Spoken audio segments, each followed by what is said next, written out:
Hello, everyone. Welcome to Developing Palates. I am Aaron Loomis. With me today is Jiunn and John McTavish. How you guys doing? Well, we're past the Ides of March and we're into whatever June is, which I think is frickin' sharks with laser beams. So bring There it you go. on.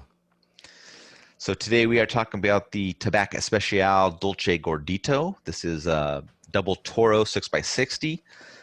Comes out of the La Gran Fabrica Drew Estate factory in Nicaragua. Wrappers Ecuadorian, Connecticut. Binder and filler both from Nicaragua. Price point is $10.29. And the cigar was released in July of 2019. So with all that out of the way, June, what was your overall experience like with this cigar? Um, Overall, I rated it average, but I I thought it was a maybe the right. I don't know if refreshing was the right word, but like it was really refreshing to like review a infused cigar for me. Mm-hmm. I don't really smoke that many cigars that are infused, so it was a very like it's almost like smoking something new for the first time in a way. Mm-hmm. But yeah, like from the get go of like pre-light aromas, I thought it was fantastic. It almost made me feel like I was nosing a whiskey, or like something that I'm not so of like just talking about the same flavors all the time. Within like premium long filler non-infused cigars. Mm-hmm. So like I got like mocha, creme brulee, vanilla extract, like chocolate covered cherries. Like those, I mean, uh, who wouldn't want those things, right? Right. But on the palate, interesting enough, I got less intense flavors. I got like these pastry style kind of notes, which is really nice. But and then with the sweet tip, I could have probably done without. Instead, I was kind of hoping for I would get more like what I got out of the pre-light, aromas. But I guess what I'm trying to say is I guess I wish I would have had more like intense flavors of what I tasted. Um, but maybe that is a function of the big ring gauge that we have on this cigar. So maybe like smoking like a smaller ring gauge one that has a greater wrapper influence would help. I don't know, but I'll try it out. All right, John, what were your overall thoughts? So my overall thoughts was it was average, but let me preface by saying that I've been on a gargantuan number of cigar safaris, and my goal every time I go on a cigar safari is to smoke the Canadian equivalent of the number of cigars that my trip costs me. So in that time, I've probably smoked 200 tobacs, maybe 300 tobacs, maybe more. So I've got a pretty good handle on the flavor profile of the various vitolas. This is obviously the first time I've experienced the Gordo. And I think, obviously I'm not a big fan of the large ring gauge stuff, but what Drew Estate does well is that these are premium handmade cigars that they infuse in a non-traditional manner. So when the infusion kind of falls away, you're still getting premium tobacco. And there's something to be said about that. I mean, and I commented in my review that the first third was the best third for me because most of the infusion process came through, and that kind of fell away in the middle, and it kind of became more of a really typical Connecticut shade, which there's nothing wrong with that. Like that's what a lot of people buy. I don't think that this is the best representation of this of the line, because I think the large ring gauge takes away from some of the coffee flavors and some of the vanilla flavors. But it was fine. Like it was an enjoyable experience, frankly. So yeah, Aaron. Yeah, I mean, I thought the cigar had a fairly average profile, but the sweetness was nice. Wasn't over the top for me.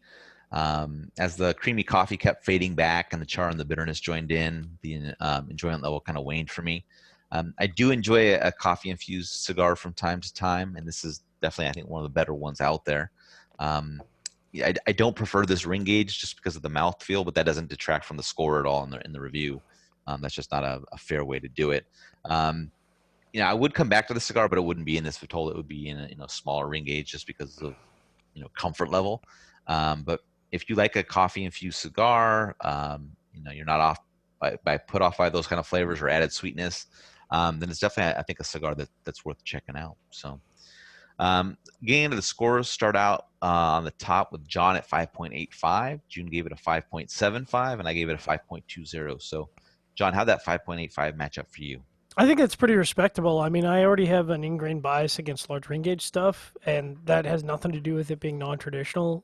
Large ring gauge stuff to me, it's just a philosophy of blending. I don't believe that large ring gauge stuff is going to be as good as the smaller ring gauge stuff. And to me, again, this is the case with the Tabak Especial Dulce. The smaller ring gauges to me have more flavor, but the offset to that is that, man, I got like friggin' 3 hours of smoking out of this. So if you're a guy and you're like, hey, I really like the tobaccos and I want to go golfing, well, dude, like the price point in this is absurdly approachable for a 3 hour cigar, so you can have a good time.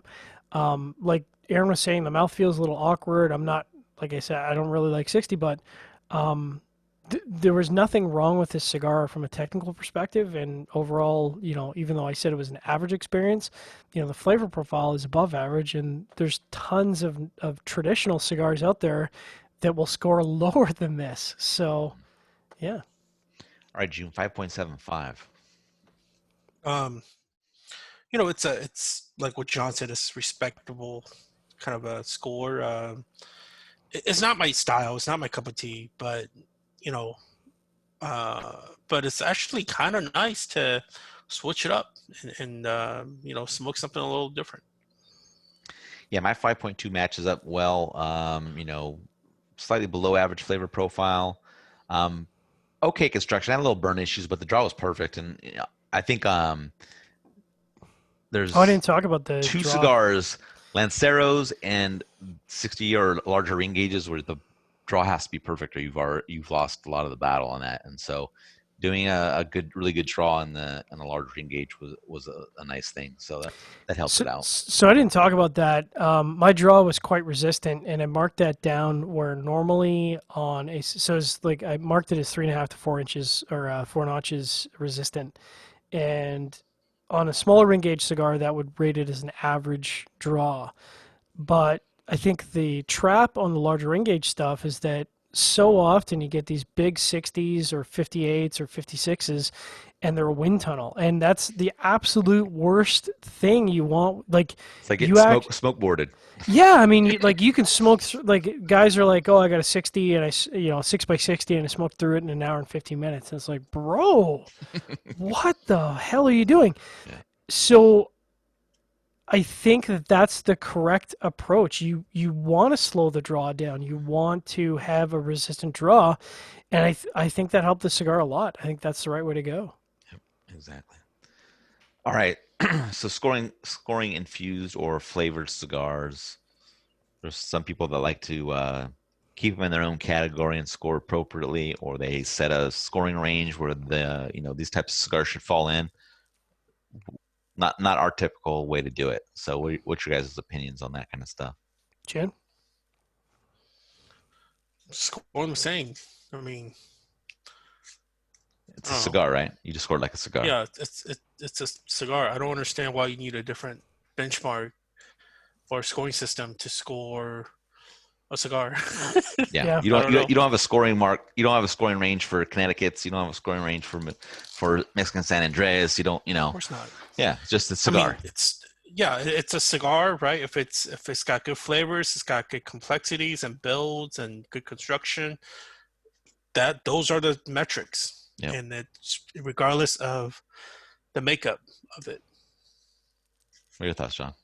Yeah, I mean, I agree. I think that, I mean, you drew a good analogy there. Is like if you're drawing a different scoring system for non-traditional, then how are you segmenting the rest of the market? Is it by wrapper type? Is it by ring gauge? Because to me, that is a never-ending battle. I've always scored traditional, non-traditional the same because I feel like ultimately I'm looking at it and going, did I enjoy my experience or did I not enjoy my experience? And that, like, it doesn't matter whether it's short fill, mixed fill, or in this case, long fill. It all comes down to the experience. And if I enjoyed myself, it's good. And if I didn't enjoy myself, it's bad. And that's really what it boils down to, I think. Yep, I would agree with that. Yeah. And then if you're doing reviews and you preface your thing by I don't like X, whether it's flavored or ring gauge, and then you're going to continue to bash the cigar. I don't like Just big don't ring review the gauge. cigar. I Just don't. pass it, move on. I'm sorry. I don't. I understand. It's been explained to me. I'm not a 6'5", 290-pound dude. I get it. Big dudes don't feel comfortable smoking small ring gauge. There's nothing wrong with that. But I don't like ring gauge. Big ring gauge. But again, man, 3 hours smoking time. Holy crap. Like, wow. That's good value. Yep, exactly. That's we should score smoking time in the value proposition. There you go. Yeah. All right. Any other final thoughts on this? You guys good? I think the Dolce is actually, like I said, really really good. I like if I could get these on the regular, which I cannot, I would probably smoke the Robusto or Corona weekly. Right. That's how much I like the Dolce and the Negra. The Negra, yeah. Which always makes me slightly uncomfortable saying it. I realize that's just Spanish, but always makes me a little uncomfortable. They're also very good, and I think they give more of the espresso flavor rather than like Yes. yeah. It's more So of a it's like more of like a creamy coffee versus more of like a mocha, I guess, or something would be the kind of the good way to explain the difference between the two. Yeah, there. I mean, if you want to start your day with a cigar, honestly, it's not a terrible way to go. Yep. Yeah. I would agree. All right. If you're just catching this video on YouTube, be sure to subscribe to us. While check out the full written review on the website, developmentpalace.com. Follow us on all the social media channels, and you can catch all of our review recaps on podcasts, so iTunes, Google Play, and Podbean. Thank you for tuning in. We will catch you on the next one. Dolce.